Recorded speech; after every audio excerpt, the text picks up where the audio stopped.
And it's a bit confusing. So his opponents claim it's chaos, but it isn't. I mean, he's closed the border. He's got the tariff discussions going. And so far, so good in terms of economic growth and inflation. And, he's doing the necessary that he can to reduce crime. He's got NATO now scrambling up way beyond what their previous target was on military expenses. You're listening to Kerry Lutz's Financial Survival Network, where you get valuable information you just can't find anywhere else. To thrive in today's trying times, you need the Financial Survival Network, now more than ever. Go to financialsurvivalnetwork.com and get your free newsletter and gift. Financial Survival Network, now more than ever. And welcome. You are listening to and watching the Financial Survival Network. Special guest today, been on the show before, one of the great minds of our time. You may or may not be familiar with him, Lord Conrad Black, author. He's written more books than I can keep track of. He's got a new one out, The Political and Strategic History of the World, Volume 2, From Caesars to the Peace of Westphalia and Louis XIV. And wow, it just came out earlier in the month, last month, May 6th. And well, Lord Black, it's great to have you back on. I want to talk about the book, but first, your assessment of Trump 2.0, or as I would call it, Trump GPT. But what does GPT stand for? As in Chat GPT, AI. Oh, yeah. Okay. All right. Now you're getting a bit technical. Look, I think he's off.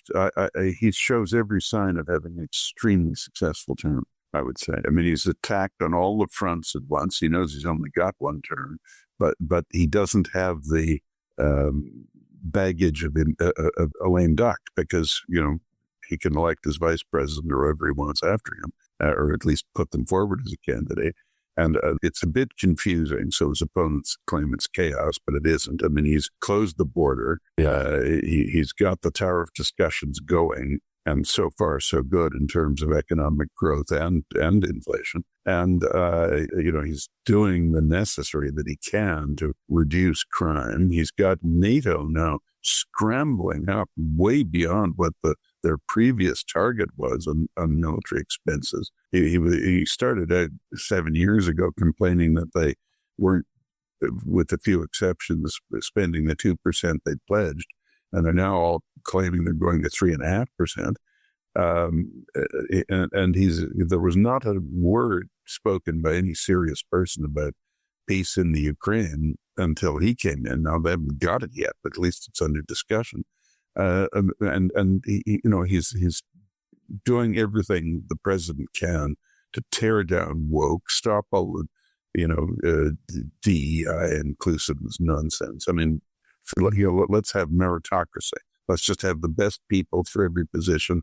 What their skin color or religion is, nobody cares about that. It's just who are the best people for that position. And, it's all sensible. And he's starting to try and shape up education, abolishing the department and putting it in the states and, in effect, encouraging non-union schools. And I mean, he's just doing everything he said. He's doing it all at once. And I assume that the big bill is going to pass in a few weeks. And that'll be a tremendous achievement, because if you read it, it's an extraordinarily comprehensive law. I mean, if you just read the headings of it touches all the policy areas he promised on. So look, so far, it's looking very good, I would say. So the deep state, you've been a victim of the deep state yourself. We didn't call it that back then, but clearly that was it. And with Doge, which I believe Doge, even though Musk is gone, Doge is now embedded in the government. And it's an AI venture to monitor all operations of the government, including the Pentagon eventually. Were you at all surprised at the type of things we were spending money on in USAID, which I've known I was prepared to fear the worst, so it didn't surprise me that much. But in a way, I was surprised to be confirmed. I mean, some of it was probably caricatured a bit unfairly, but some of it was obviously just, it was, what do you, it was throwing money out of the window. It was nonsense. Yeah, well, look, in a budget of trillions of dollars for a country of 1/3 of a billion people, you're going to get a lot of wasted money. But even at that, it was a very interesting revelation. Now, they tried for a time to say that Musk was running the country, Trump was a puppet of Musk. Remember all this? They try everything. It's all none of it is ever true. So they're like that child crying wolf, and there's no wolf around. The public's a bit tired of it, I think. Yeah, well, I was impressed by the spending and the subsidization of media. AP was getting money, Politico. Sure.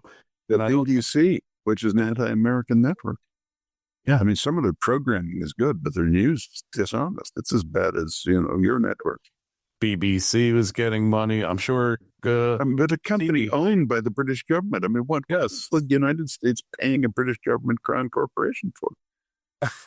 It's madness. But and all of these fringe. I think I can't remember. There was one conservative guy who supposedly Crystal. He's got tens of millions of dollars from it as well. They were equal opportunity, but it turned into this huge grift. And what it really demonstrated was that the U.S. government is one big grift. Yeah. Was that Bill Kristol getting tens of millions? Bill Kristol, yeah. For Bulwark magazine, which is a hysterically anti-Trump magazine. Yeah. Oh, really? Well, I guess that's all you needed to show. Yeah. But he was getting his foundation millions of dollars from USAID. And USAID has always been a sketchy organization, very fine line between it, the State Department, and the CIA. And they kind of did the soft power thing. But it's been exposed. Hopefully, most of it will be eliminated. Congress doesn't really want to cut spending, though. They don't really want to get rid of all these programs. Is Trump's force of personality and his determination, is that enough to get rid of this useless spending? He's awfully good at it. It reminds me of when Reagan was pushing his tax cuts. He would wait until wavering congressmen were in their districts on radio phone-in shows, and then he would phone in. So his staff would arrange all this. All of a sudden, he comes on the line and says, "Congressman, now that you're speaking to your constituents, do you favor cutting their taxes or not?"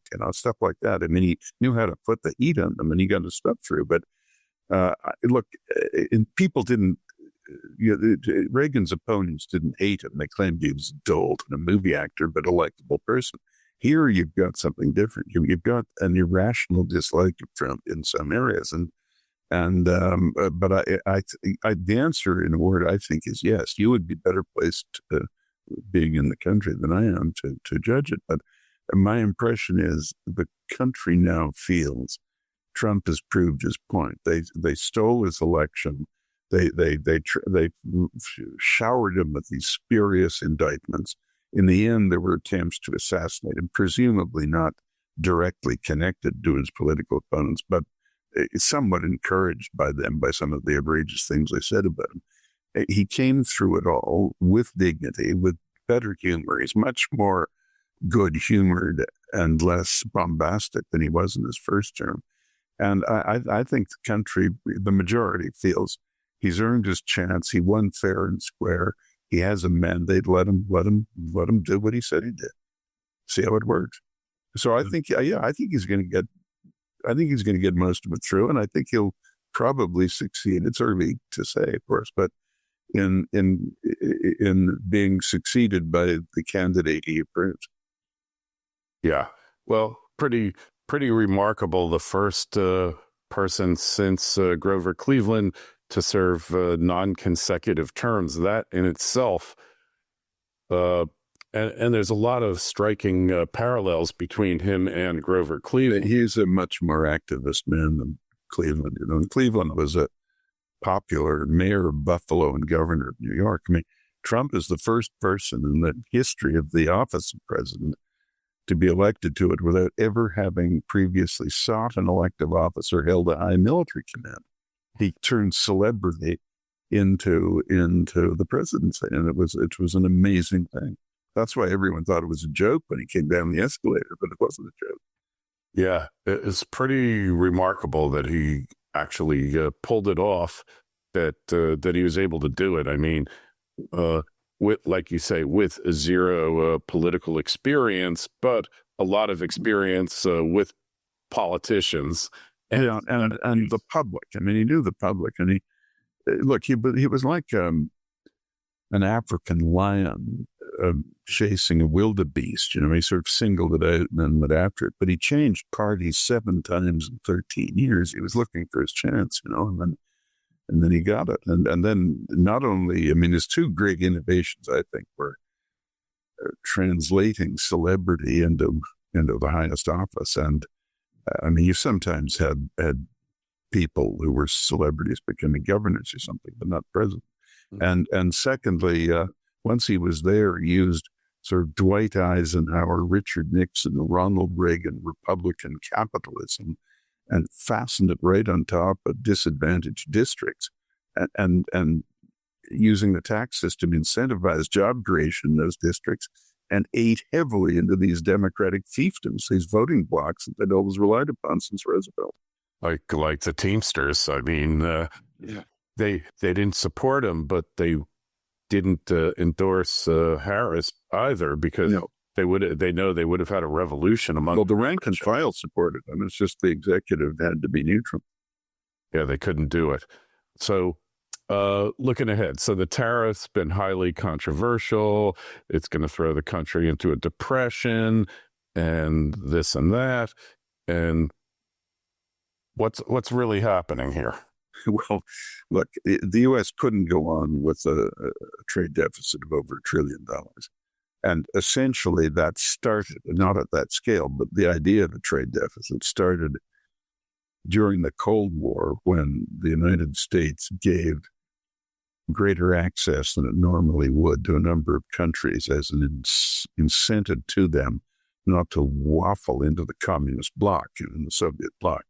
It was a legitimate thing to do during the Cold War, but the Cold War ended suddenly and very satisfactorily. But a lot of these things that needn't have continued did continue, and that just grew and grew, and we were all of us in the West were hosed out of our underclothing by the Chinese. We all bought into this line of we just treated them nicely; they'd be one of us, you know. Now, look, it's not like Nazi Germany or even the Soviet Union. It's not that evil a regime. But the Chinese aren't threatening to go to war with us. But but on the other hand, they were picking our pockets, and it's got to stop. So there's no reason for the United States to have a trade deficit of that size, and it was just a strictly commercial version of NATO freeloading on America's back. I mean, the NATO, most of it got the brilliant idea that the United States was like a great Saint Bernard dog, that it would do the work and take the risks, and the Europeans and Canadians would hold the leash and give the orders. Well, that's not how alliances work, So, Trump is disabused of that. But what the critics didn't see is that, trade is only, I think, 21% of American GDP. So exports are less than half of that. And, that's a manageable amount of money to take a partial hit on. And the foreigners, basically, they're eating the tariffs and replying with higher tariffs themselves. Well, they can't, that's not a defense that's going to work for them. In the end, you'll get everything produced in the U.S. except a few raw materials that they don't have. And so, 130 or so countries are lined up to make deals. Not one of them think they're going to get a better deal than the one they had 2 months ago. So, obviously it's going to be a gain for him. So we talk about the trade deals. By the way, on that, I must say one thing I objected to is he never should have treated Canada the way he did. He doesn't have and I told him this personally, he doesn't have a legitimate grievance with Canada. No, because outside of energy, we run a surplus with. That's right. And the energy you take, a lot of it you resell at a higher price. You get it from us at a cheap price. Right. And we're a fair trading country. I mean, you do have a very big grievance with Mexico, but Canada is a fair trading country. Well, I think it's the personal animosity towards your former prime minister and current. Because I don't think he minds the present guy from what he's told me. I have my doubts about him, but the Carney has been very careful with Trump, I think, personally. Yeah. They're together at West now with this G70. Well, it was like a big fire hose, and you guys were there, so you got hit by it. But, I didn't think that was right. But on the other hand, so one thing I want to talk about, and you probably have more knowledge of this than I do, but it seems to me like the only people less productive than tenured Harvard professors are diplomats. And we charge them with negotiating all these trade agreements, and it turns into this multi-decade grift where they're meeting at the finest resorts in the world, dining at Michelin star restaurants, the Bordeaux is flowing, and the incentive is to not get anything done. Now, all of a sudden, I think AI plays a role in this as well. The heat's on and the diplomats are out of it. It's not even the economists that are involved. Well, yeah, you've got to watch them too. Yeah. So it's totally different the way these agreements are getting negotiated. And I think there's a prototype agreement, and it's like, sign, they say to the other side, the other country, sign hard, press hard, you're making 3 copies, just sign here. This is the deal. Well, that's what he says he's doing. He's issuing a statement, and this is the deal. If you don't like the deal, it's fine. But if you want a deal, here's the deal. Now, in some countries you might not be able to do that with, but I thought again that, and this is sometimes a tactical weakness, not exactly a weakness, but a technique that may not always work with Trump is oversimplification. He had Navarro saying 90 deals in 90 days. And, these trade deals are horribly complicated. You're trading finishing, putting some finish on shingles against vanadizing some metal or something. And by the time you work it all out, it's a terribly complicated thing. But so you can't do it that fast. But I like this thing he's doing now of saying, all right, here's our deal, take it or leave it. But what he really means is if you don't like it exactly as it is, you put a few things in it and we'll see if we can accept it. So it'll expedite the thing. But there's a framework in place. But you're right. I mean, the diplomats, like everybody else, they'll make themselves as important as they can.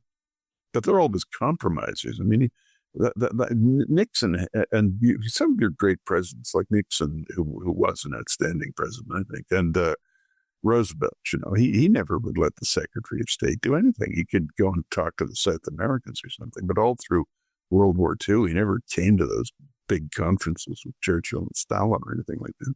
Cordell Hull was the longest serving Secretary of State, but Roosevelt wouldn't let the State Department have anything to do with foreign policy.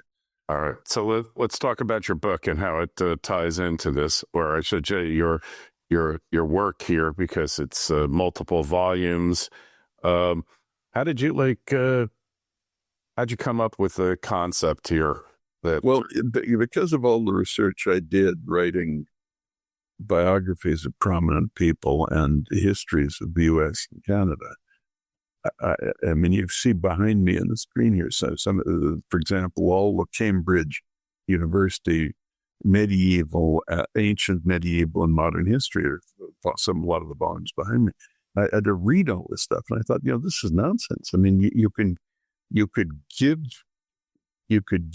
a good, readable summary of everything that's important here in a much smaller space. And so, not by design, but just as things worked out, the myth existed that in order to get any grasp of the history of the world, you had to spend 20 years reading about it. And that is not true. I mean, it wasn't an untruth. It was just a mistake.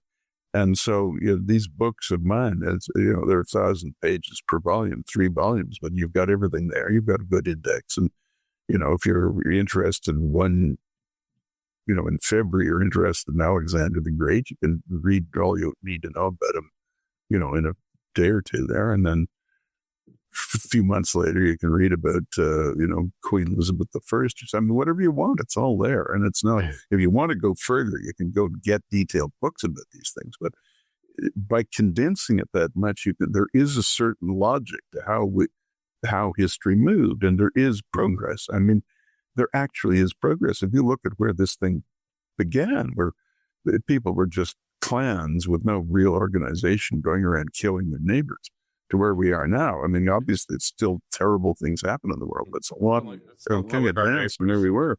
Sorry? Still killing our neighbors, but to a little bit in some places, but the larger countries are behaving in a more civilized way. Yeah. Yeah, it's remarkable and how complicated our modern society is. And the amazing thing, like, I just look at like the whole air traffic control system and the fact we can fly all over the world at a moment's notice as long as TSA lets you through to the gate. And it's so confident they finished, rummaging through the underclothing of 80-year-old women. So, yeah, and the older you are, the more curious they are about your intimate areas, it seems.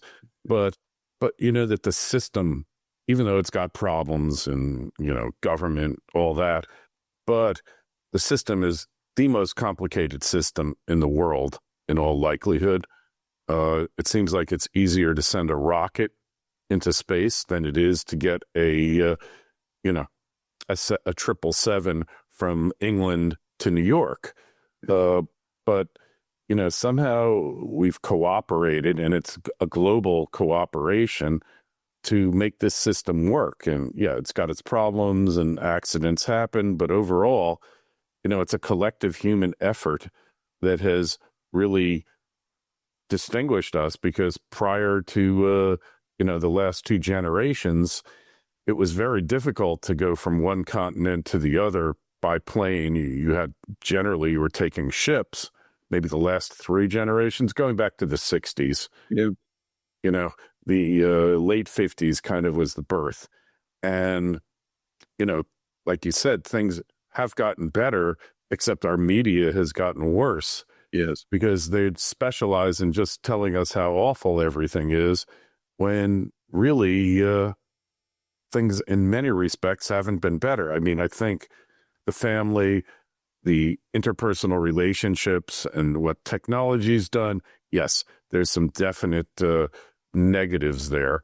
But overall, the amount of knowledge that is available to the lowliest person on the planet in the palm of their hands, and the quality of life, for the largest numbers, it's just never been better.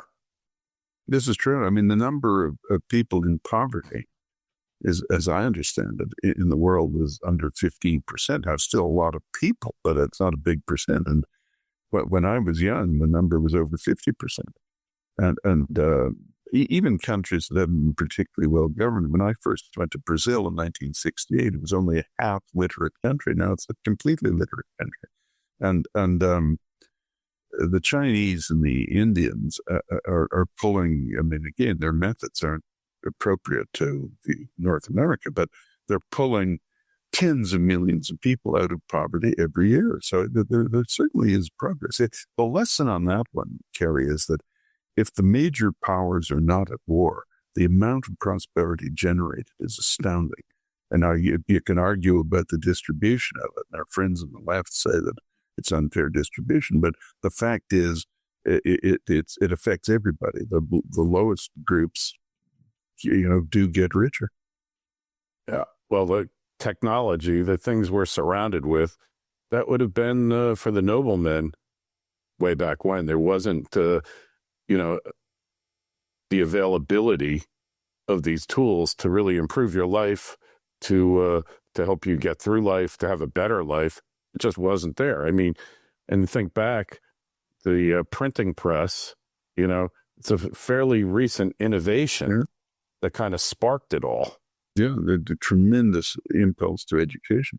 When this may have been before your time, but when I was young, there was the Dick Tracy comic strip. Oh, sure. And you remember he spoke into his watch. He would go like, then he'd talk into, well, now my wife has a watch like that. Huh? And the email, I mean, we sit here with a handheld device and send emails to Russia or India or Argentina or Australia or anywhere and get a reply back in 3 minutes. I mean, that would have been just science fiction stuff up until about 30 years ago. Yeah, I was away. I was in Spain and Thailand, and I managed to keep my podcast going. Was writing content for my website, and I never really. I mean, I didn't work as much, but I was able to basically conduct myself almost as well as if I was just sitting here at my desk here in Florida. So your books. Your volumes 1 and 2 and 3 mentioned is on its way. The overview.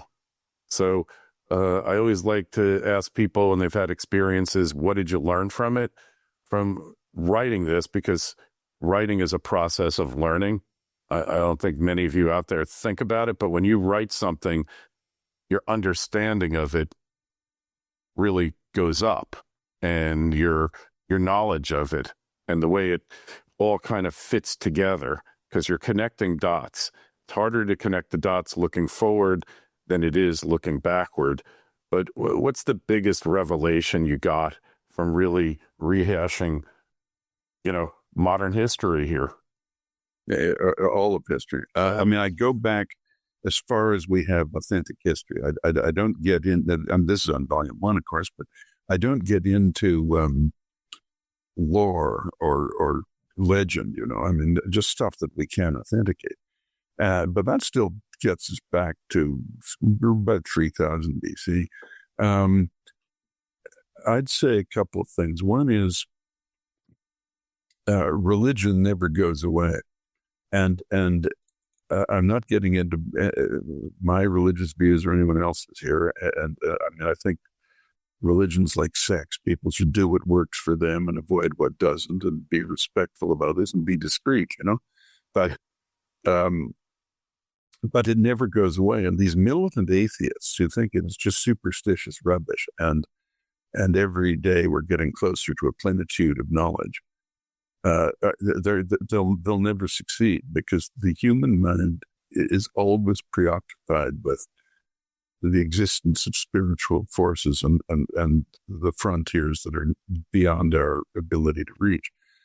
Even though the advances in science and elsewhere of human research and ingenuity are astonishing and gratifying, they don't actually, as had for a long time been thought, obviate or vaporize the general pursuit of or an attempt to propitiate a divine intelligence of some sort. That's one thing.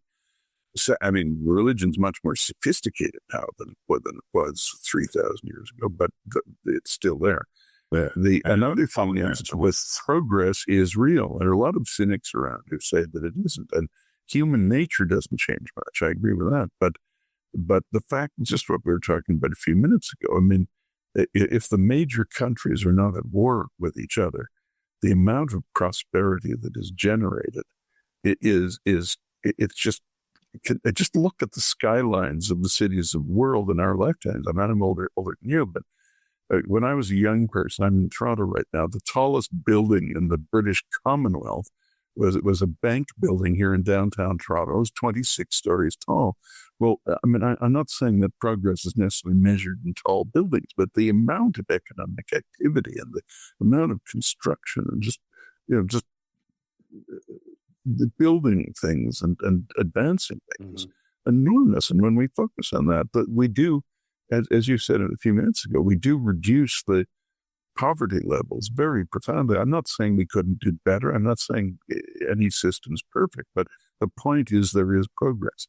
And very few countries today are governed by people who think that really the principal activity is simply to go and make war on your neighbor and kill him and take his territory. And that's how we started hedging. That's so true. One of the things, and you mentioned the prosperity, one of the things that I like best about what President Trump is doing, and it's nothing to do with political, is the encouragement to explore and exploit resources, whether it's minerals, oil, gold, silver, copper. Because one of the fallacies of the left is that somehow we can have this green economy and never have to use a jackhammer to get new metals and resources out of the ground. And I think we were afflicted in the West by a sort of economic snobbery that blue-collar work was beneath us. So we were all going to have a service economy. That's fine, except people in India or Thailand or something, Vietnam can produce the same service at a quarter of the cost. So what are we going to do now? Yeah. I mean, we sort of lost track of the fact. I mean, I never agreed with Pat Buchanan. I thought he was too primitive in his views, sort of paleo-conservative isolationist. Yeah. But native. On the other hand, I never agreed with Herman Kahn either. I used to go to that institute years ago, and his idea was that we would outsource everything. We would just be a leisure society. That's not going to work.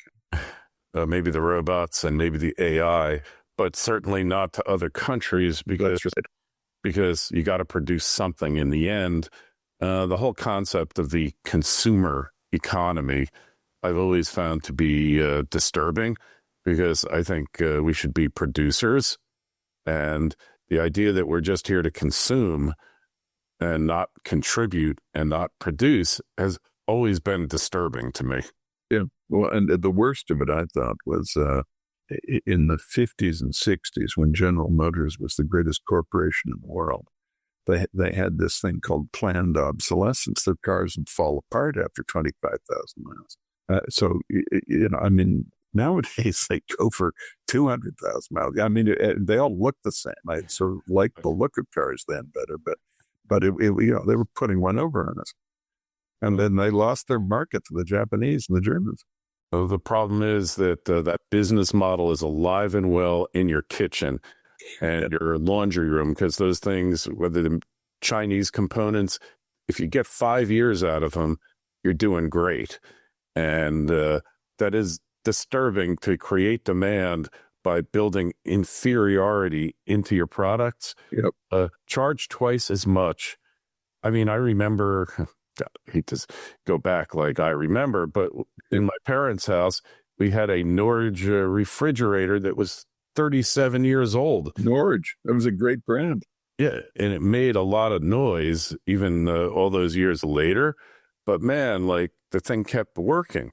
And try to find something that'll do that. Well, the book is The Political and Strategic History of the World, Volume 2, From Caesars to the Peace of Westphalia to Louis XIV AD. And, well, it's great having you on. I think we go to 14th century to 1661. So we got... 14 AD to 1661. Yeah, 14 AD, pardon me. Yeah, 14 AD, which is a long time ago. We don't even call it AD anymore, which bothers me a lot. And BC is BE, and I don't know what any of it means. But BCE, the Christian era here. But one thing I do think is that 2023, that will be the reset that historians used, because that is the time when AI really became known to the public and used by the public. But the book is available at Amazon and wherever fine books used to be sold. And if you got a question for Lord Black or myself, shoot me an email, kl@kerrylutz.com. If you go to the site financialsurvivalnetwork.com, you'll find a link to the book. And if you sign up to our newsletter, I really appreciate it. Like over 75,000 of you have in the past 14 years. Hard to believe. Lord Black, we will definitely have you back on again when Volume 3 hits the press. the digital press or the printing press, whichever comes first. Really appreciate you coming on. Your contributions to knowledge, everything else. It's greatly appreciated. Thanks so much for having me. Thanks for listening to Kerry Lutz's Financial Survival Network, your solution to today's trying times. For the latest, go to financialsurvivalnetwork.com. Financial Survival Network, now more than ever.